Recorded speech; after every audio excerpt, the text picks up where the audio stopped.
अस्सलाम वालेकुम। अच्छा जी, फैसलाबाद ਦੀ ਪੁਲਿਸ ਦੇ ਵਿੱਚ ਜਿਹਦਾ ਦਾ ਲੱਗਦਾ ਨਾ ਉਹ ਆਪਣੇ ਆਪਣੇ ਪੈਸੇ ਫੜੀ ਜਾਂਦਾ, ਚਾਹੇ ਉਹ ਬੀਬੀ ਆ ਚਾਹੇ ਉਹ ਬੰਦਾ ਵਾ। ਸਵੇਰੇ ਜਨਾਬ ਇੱਕ ਵੀਡੀਓ ਵਾਇਰਲ ਹੋ ਗਈ ਜਿਹਦੇ ਵਿੱਚ ਇੱਕ ਬੀਬੀ ਮੁਲਜ਼ਮਾਂ ਨੂੰ ਅੰਦਰ ਡੱਕਣ ਵਾਸਤੇ ਨਾ 1000 ਰੁਪਏ ਦਾ ਮੁਤਾਲਬਾ ਕਰ ਰਹੀ ਸੀ ਆਪਣੇ ਹੀ ਪੇਟੀਬੰਦ ਭਾਈ ਕੋਲੋਂ। ਹੁਣ ਜਨਾਬ ਇੱਕ FIR ਐਂਟੀ ਕਰਪਸ਼ਨ ਦੀ ਸਾਡੇ ਸਾਹਮਣੇ ਆ ਗਈ ਆ। ਇਹਦੇ ਵਿੱਚ ਇੱਕ SSIU ਦੀ ਇੰਚਾਰਜ ਨੇ 1.5 ਲੱਖ ਰੁਪਇਆ ਲਿਆ। एंटी करप्शन ने ਉਹਦੇ ਉੱਪਰ ਮੁਕੱਦਮਾ ਦਰਜ ਕਰ ਲਿਆ। ਫਰਵਾ ਅਰਸ਼ਦ ਹੈਗੀ ਹੈ ਜੀ ਥਾਣਾ ਗੁਲਬਰਗ ਔਰ ਥਾਣਾ ਗੁਲਾਮ ਹਮਦਾਬਾਦ ਦੀ SSIU ਦੀ ਇੰਚਾਰਜ, ਜਿਹਦੇ ਕੋਲ तमाम ਖਵਾਤੀਨ ਨੂੰ ਹਰਾਸਾਂ ਕਰਨ ਵਾਲੇ ਮੁਕੱਦਮਾਤ ਆਉਂਦੇ ਆ।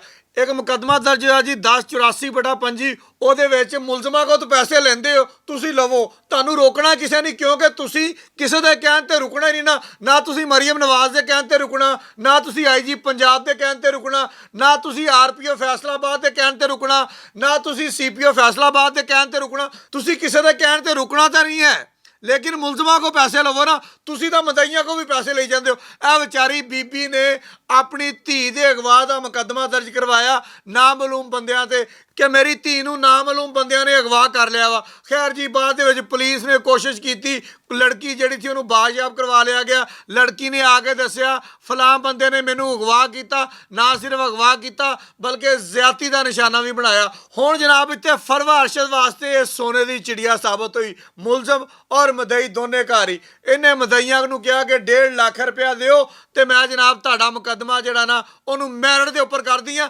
साडे फैसलाबाद दी पुलिस मैरिट ते मुकदमात हल करने वास्ते भी 1.5 लाख रुपया लै रही है। कल दी साडे फैसलाबाद दे विच 1.5 लाख सवेरे 1000 ही विच आया सी, लेकिन फैसलाबाद दी पुलिस दा हुण 1.5 लाख रुपया रेट सानू नज़र आ गया वा।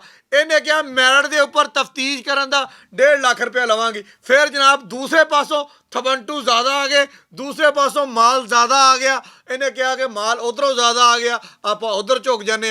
फिर कोई दफ़ा 164 के बयान होंगे आ, कोई स्टेटमेंट होंगी आ, कोई मैडिकल होंदा वा, सारा ना करवाया गया।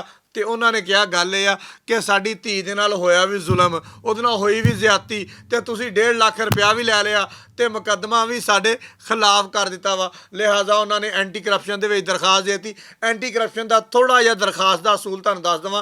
एंटी करप्शन वाले उदों मुकदमा दर्ज करते हैं जदों इनकुआरी साबित हो जाए। लिहाजा फरवा अरशद के उपर इनकुआरी जिहड़ी आ वो साबित हुई आ कि इस खातून पुलिस अफसर ने 1.5 लाख रुपया लैके उन्हां दे मुकदमे का नुकसान किया और उन्होंने कहा कि असीं मैरिट ते करांगे। इस तो इलावा होर बहुत सारिया चीज़ां ऐसे फरवा अरशद दियां असीं तुहानूं वक्तन फवक्तन देवांगे। हुण साडे कोल वावा सारा पलंदा आ गया वा, ते साडे नाल जुड़े रहियो। बहुत शुक्रिया।